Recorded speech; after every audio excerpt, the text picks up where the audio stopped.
Sebab kumpulan kami mengambil tajuk pengangguran ini ialah kerana pengangguran merupakan antara masalah ekonomi terbesar ketika COVID-19 melanda seluruh dunia, terutama negara Malaysia lah. Ini kerana wabak tersebut menyebabkan banyak firma di Malaysia terpaksa menutup syarikatnya dan akibatnya setengah isi rumah terpaksa diberhentikan kerja. Ada juga setengah firma yang membekukan pengambilan pekerja baru.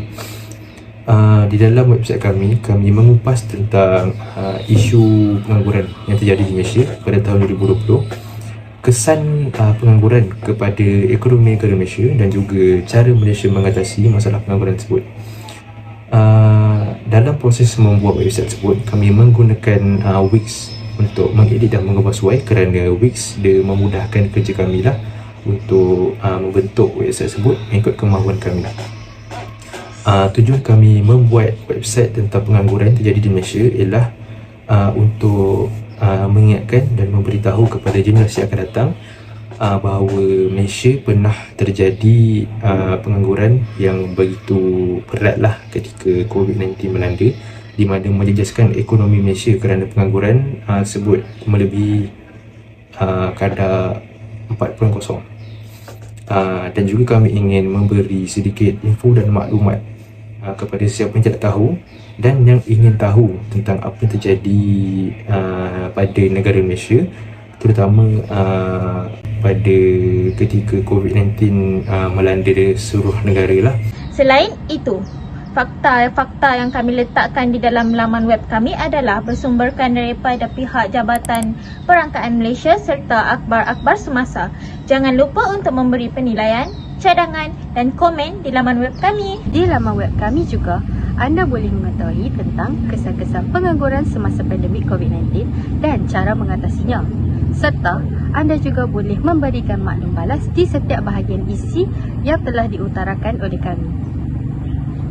Kami juga turut meletakkan link supaya anda dapat mengakses info tambahan melalui platform YouTube dan akhbar mengenai isu pengangguran semasa pandemik. Tahun 2020 merupakan era pandemik bagi seluruh dunia termasuklah Malaysia yang disebabkan oleh penularan wabak COVID-19. Disebabkan oleh penularan wabak penyakit berjangkit ini, Malaysia terpaksa melaksanakan Perintah Kawalan Pergerakan PKP yang menyebabkan semua aktiviti terbatas khususnya dalam bidang pekerjaan. Banyak sektor pekerjaan di Malaysia terpaksa ditutup dan banyak pekerja terpaksa dibuang kerana majikan tidak mampu untuk membayar gaji kepada pekerja. Hal ini kerana para majikan mengalami kerugian yang sangat tinggi. Oleh hal yang demikian itu, kadar pengangguran semasa era pandemik tahun 2020 di Malaysia sangatlah ketara. Sebelum saya mengupas lebih lanjut berkaitan pengangguran, eloklah kita fahami dahulu apakah maksud tenaga buruh dan guna tenaga. Tenaga buruh ini merupakan penduduk yang berusia 15 tahun hingga 64 tahun sama ada bekerja atau tidak bekerja, kecuali suri rumah, pelajar, pesara dan orang kurang upaya.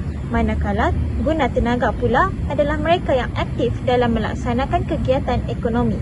Perbezaan tenaga buruh dan guna tenaga boleh digunakan untuk mencari jumlah penganggur. Oleh hal yang demikian itu, maksud sebenar pengangguran ialah satu keadaan di mana tenaga buruh tidak mempunyai pekerjaan atau sedang bergiat aktif mencari pekerjaan tetapi belum mendapat pekerjaan. Kembali ke dalam studio, pandemik COVID-19 atau nama lain pandemik coronavirus ialah salah satu pandemik yang berlaku secara global berpunca daripada coronavirus sindrom pernafasan akut turut 2. Pandemik ini terlalu berbahaya sehinggakan pada 18 Mac 2020, Perdana Menteri ke-8 Tan Sri Muhyiddin Yassin mengisytiharkan Perintah Kawalan Pergerakan PKP bagi mengekang penularan COVID-19. Hal ini sekaligus menimbulkan kesan negatif kepada aktiviti-aktiviti ekonomi di negara kita. Kebanyakan kilang-kilang dan aktiviti jual beli secara bersemuka terpaksa dihentikan. Oleh hal yang demikian, banyak syarikat terpaksa gulung tikar dan terpaksa biasakan diri untuk bekerja dari rumah. Bagi buruh yang tidak mahir pula, nasib mereka ibarat telur di hujung tanduk kerana banyak syarikat yang terpaksa menghentikan pengoperasian kilang dan sebagainya. Hal ini menyebabkan pengangguran di negara kita bagai cendawan tumbuh selepas hujan. Kadar pengangguran pada Mac 2020 adalah 3.9%, iaitu seramai 610,500 orang. Dengan peningkatan sebanyak 48.8%, hal ini tak lain tak bukan adalah disebabkan penutupan operasi bagi sebahagian besar perniagaan semasa Perintah Kawalan Pergerakan PKP. Selain itu, bagi mereka yang hendak cari kerja juga mengalami kesukaran untuk mendapatkan pekerjaan baru. Jika dilihat daripada perspektif kumpulan umur pula, golongan belia mencatatkan kenaikan yang ketakar berbanding kadar pengangguran bagi orang dewasa yang berumur 31 tahun dan ke atas yang meningkat daripada 1.5% kepada 2.5%.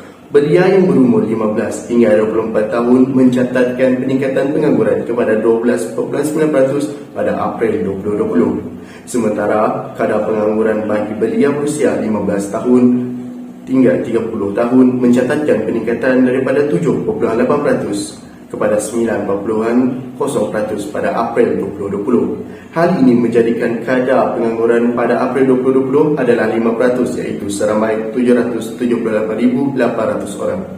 Saya akan menerangkan tentang kesan pengangguran di Malaysia semasa pandemik COVID-19. Yang pertama, memberi kesan yang besar terhadap sektor ekonomi di Malaysia. Sekatan pergerakan yang telah diperkenalkan menyebabkan aktiviti ekonomi di Malaysia menguncung. Disebabkan oleh situasi tersebut, banyak perusahaan kecil dan sederhana terpaksa ditutup akibat kerugian yang dialami oleh mereka. Terdapat juga syarikat yang terpaksa membekukan pengambilan pekerja baharu dan mengurangkan jumlah pekerja sedia ada bagi mengurangkan kos untuk membayar upah mereka. Seterusnya, mengalami pengurangan pendapatan. Kesan utama kepada individu yang menganggur ialah kekurangan pendapatan kerana Perintah Kawalan Pergerakan PKP yang melarang semua rakyat daripada keluar rumah. Sekiranya mereka tidak mempunyai pekerjaan, mereka akan mengalami kesukaran bagi menampung kehidupan seharian. Pendapatan isi rumah bulanan purata juga menurun sebanyak 10.3% berbanding tahun 2019.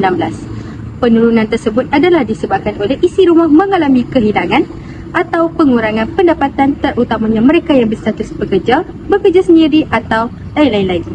Oleh itu, golongan ini terpaksa bergantung kepada wang simpanan mereka atau meminjam daripada pihak yang lain bagi meneruskan kehidupan mereka. Akhir sekali, mendorong kepada kesan pengangguran yang lebih tinggi. Pada tahun 2020, rekod pendapatan garis kemiskinan PGK nasional yang baharu ialah RM2,208, manakala gaji minimum di Malaysia adalah RM1,200. Kesan pandemik COVID-19 menyebabkan kadar kemiskinan mutlak dan miskin tegar di Malaysia meningkat kepada 8.4% dan 1.0% masing-masing pada tahun 2020. Tambahan pula, pandemik ini menyaksikan kumpulan B40 mengalami kerugian disebabkan kadar kemiskinan yang lebih tinggi di Malaysia. Sudah terang lagi bersuluh pandemik COVID-19 telah mengakibatkan kemerosotan negara. Peratusan kes dari tahun ke tahun meningkat sehingga dapat mengorbankan puluhan ribu umat manusia. Hal ini telah mengakibatkan keseimbangan ekonomi negara juga merosot.